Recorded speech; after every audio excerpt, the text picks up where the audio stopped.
Okay, so again, as it says right here on this thing, my name is RAFAEL, and I was born and raised in California. I was born in Los Angeles and raised in a city called Moreno Valley, California, which is an hour from Disneyland, an hour from LA, so it's kind of in the middle, an hour and a half from San Diego. Y'all probably never heard of it. Anaheim, okay, sweet, cool. And I grew up in a very musical family. I think maybe I always knew that I wanted to be a musician, but I wasn't positive on like what my actual career would be. And so I grew up with a lot of choir background. My mom, my dad actually met in choir. She was in his choir. He directed a choir called Sunlahi, so we were around choir music all the time, and going to church every Sunday. So we knew a lot of hymns and things like that. For me, growing up, I listened to a lot of Boyz II Men and the Bodyguard soundtrack, Pocahontas soundtrack. I had a lot of different genre influences. My dad was a really great musician, and he had inspired so many people to just let the music kind of take over. He was the leadership type. He was always encouraging people to just follow their dreams, and especially in music, you know. He didn't really want me and my sisters to pursue music because my mom was the nurse in the family. And how many Filipinos are in here? Hey, and with moms as nurses, you know what I mean? It's kind of I guess you can call it a stereotype, but you know, on the real, you know, Filipinos in general, they, you know, as a society, as a culture, we care for people. You know, we're always making sure they're eating. You know what I mean? They never let us leave without eating, taking care of us, making sure we have a jacket, even if it's really hot outside. You know, so my mom is a nurse, and she's still a nurse till this day, and she had a lot to do with bringing money, basically, to the table and supporting us as a family. Unfortunately, in 1999, when I was only 10 years old, my dad passed away, and he passed away from minor surgery complications, and this was really shocking to us because he didn't have cancer or anything like that. He just got sick at the hospital, had pneumonia, and passed away so suddenly. And it wasn't until a few years later when I realized that even though he didn't want us to be musicians, you know, that we had to take on his legacy somehow, and I wasn't sure that was going to happen until the internet came along. And then that happened in 2004 for me with MySpace. And MySpace.com created so many opportunities for a lot of artists, a lot of independent artists. You know, years before MySpace, you know, you would just follow the van, maybe, of your favorite band and give CDs. I mean, people still do that now, give CDs to their fans, you know what I mean? But with MySpace and the internet, literally we could create a song, put it on there, and for me, I started in 2004, so there wasn't even MySpace music back in the day. It was, I had to literally like create a JavaScript code for Real Player and put it on my page so people could listen to my song, and you'd had to hit play, you know, there wasn't a song on the profile kind of thing. But then there was that, and with one click, you could reach out to anybody in the world, you know what I mean? And that created a whole nother universe, and it broke down the wall between fan and artist. So for me, it was crazy to kind of be born into it, basically, and be one of the first to use it as a tool to move my career forward. And I was 15 at the time and wasn't very sure. I wrote my first song about a girl that I met online, and her name was Polly, and I met her through a website called Rate-A-Pix. That's really embarrassing. But you know, there were very few social networking sites. There was AsianAvenue.com. There was, I know that sounds like a porn site, but it's not. I swear, it's a social net. It was one of the first social networking sites. And there was Friendster.com, And yeah, there was Zanga, there was AOL, you know, chat rooms and things like that. My screen name was DDR Professor. Jesus, I'm so sorry about that. Yeah, but you know, MySpace just opened a lot of doors. And then came YouTube. And MySpace was already social networking. You know, you had your top 8, which you could feature either your favorite artists or your best friends or people who would get mad at you if they didn't have you on the top 8. And I know y'all remember, like, damn, drama. There's drama back in the day. I remember my ex. And then YouTube came along, and MySpace Music was still there. When I first started using YouTube, I used YouTube as a tool to put videos on my MySpace page. Like literally at the end of all the videos, probably until 2008, 2009, I was putting at the very end, visit my MySpace, myspace.com/AsiaRAFAEL. And now it's an internet kind of graveyard, you know what I mean? There's a new MySpace because Justin Timberlake bought it again, and hopefully it revamps because I really miss those days, you know, the MySpace days.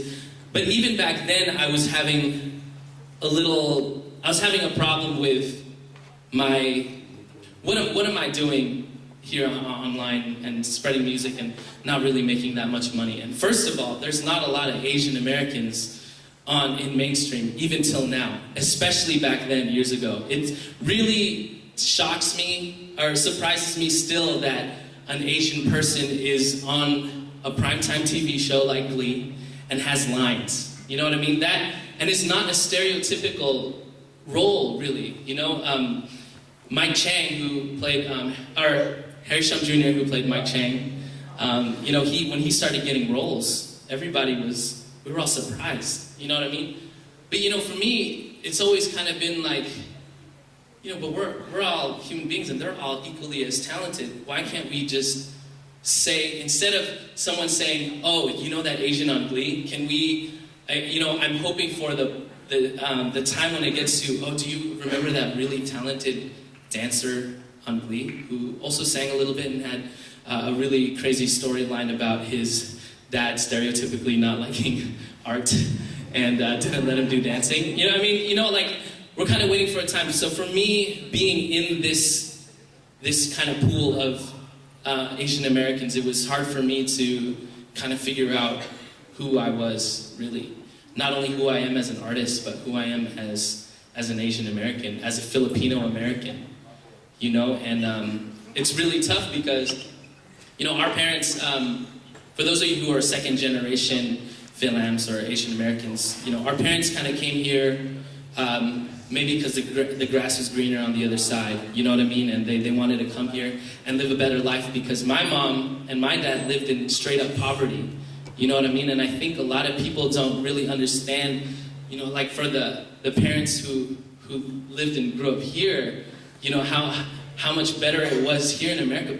My mom straight up lived next to Smoky Mountain. And Smoky Mountain is not a mountain of land. It is a mountain of trash. You know what I mean?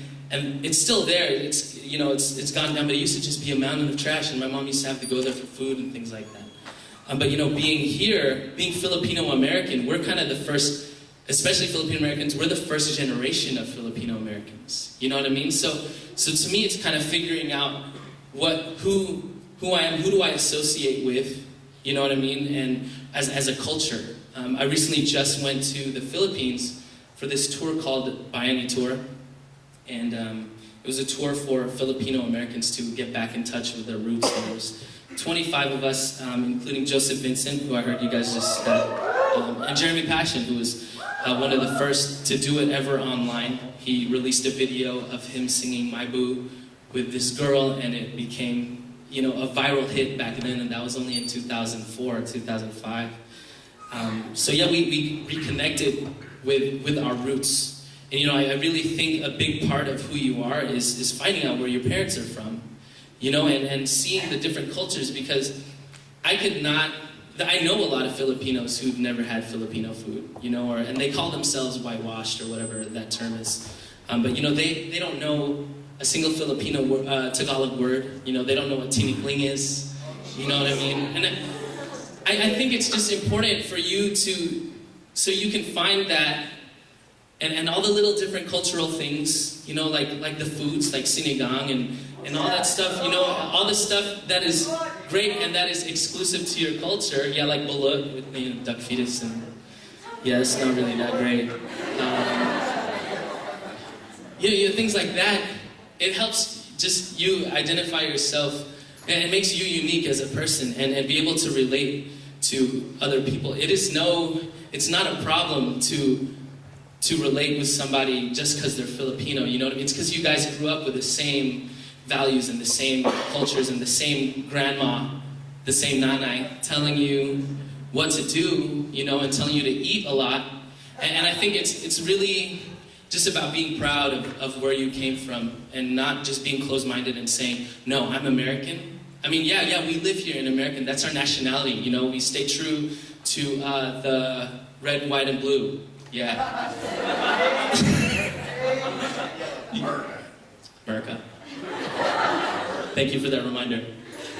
Yeah, that's our nationality, but I think getting back in touch with your roots, it just creates a base for you, and you can live on top of that. It brings it all back to the first shows I was playing, and still to this day, were Filipino shows, you know, Filipino-American shows. Philam Fest, Filipino Fest, Sinigang Fest, you know, Adobo Fest, all these like stereotypical Filipino Asian things. And I played a lot of Asian American things, just because it really is about, as well, you know, connecting with your identity, but also us, especially in the mainstream, or not in mainstream, in entertainment, or not in mainstream, we are trying to become visible. Visible? We're trying to be visible. We're trying to create visibility for ourselves. You know what I mean? Because we don't want it to be weird anymore that an Asian guy who doesn't do kung fu or is not a dragon lady to be on a poster in a movie. You know what I mean? On a movie poster or in a movie trailer. We don't want that to be weird anymore, and we don't want to have to look at ourselves and just be like, oh my gosh, Justin Chan is the lead to 21 and over. That's so crazy, an Asian doing it big for us. You know what I mean? We want to be up there with just people who do good art, and not just because we are Filipino American or Asian American. You know, I mean, there are a lot of things that are associated with these different races or cultures. You know what I mean? But for me, the biggest thing was Jason Mraz was a huge influence of mine growing up. You know what I mean? And a lot of people told me when I was, you know, playing guitar when I was younger, like 17, 18. I'm 24 now, by the way. So I was playing guitar at shows and singing and things like that. And people would be like, why don't you, if you were white, you would totally make it. They would say that to me. You know what I mean? And in a way, it's a compliment, because that's kind of what society looks, you know, like John Mayer, Jack Johnson, Jason Mraz are like the three like pretty big acoustic artists. I mean, they all happen to be white, you know. I don't look at them as white artists. They happen to be white, you know, kind of like how I want people to look at me and say, hey, this guy is a singer-songwriter. He is a recording artist. Like, can I call myself that without saying I'm a Filipino American artist, you know what I mean? Or trying to, you know, make a statement and stuff. Of course, like underneath, I'm so proud of that, and I want to bring that to mainstream so more people know about being Filipino and being Asian American, you know. But can I just be a singer-songwriter, you know what I mean, or just an artist? Can we just be a band that's not? There's 2 Asians, 1 white guy, or 3 Asians and 1 white guy. 2 Filipinos, 1 Korean, 1 white guy, you know. I mean, it's just a struggle, and I think these conferences and things like that, where you can connect with your identity and who you are as a person, and where your parents came from, where your parents' parents came from, it helps you become who you are today. And for me, my main message is not do it big and support other Filipino artists, you know. It's really support good music. And I want to spread that. I want to spread the message of being original, you know, because all the time, right now even, we see anytime a song gets huge on the radio, as if it doesn't play enough in your head and on the radio, people on YouTube are just doing the same song over and over and over, you know, to a backtrack, and, you know, it kind of gets repetitive. So my main message is just to be true to yourself as a person, create your art, and do your own kind of thing, and that will transcend. You know what I mean? Good music will transcend in the end. For me, it's been a long journey. I've been doing this since, 2004, which means it's been 9 years. That's a long time. So you've been in a certain career field for almost 10 years, you know what I mean? And yeah, there's a lot of people on these comments saying, you know, when are you going to get your big break and stuff, you know? But for me, my journey has been my big break. You know what I mean? The fact that I'm even here across the United States playing for you guys is a big break. You know what I mean? This is me, and this is how I'm going to do it. I tried out for American Idol and The Voice just last year even. And I did Glee Project last year. I got to the top 20, you know, and that was cool for me. It just gave me a little confidence boost, a little bit. But at the end of the day, those are just shows, you know, TV shows. Here, being in front of a real person and real people right here, this is where it's at. You know what I mean? This is where you can connect with somebody, look somebody in the eye, tell somebody to come on stage and sing with you. And that is what means the most, and that's identity right there, you know what I mean? That's my journey. And I'm just so glad to be sharing that with you guys. And thank you for letting me share that with you guys. I really appreciate it.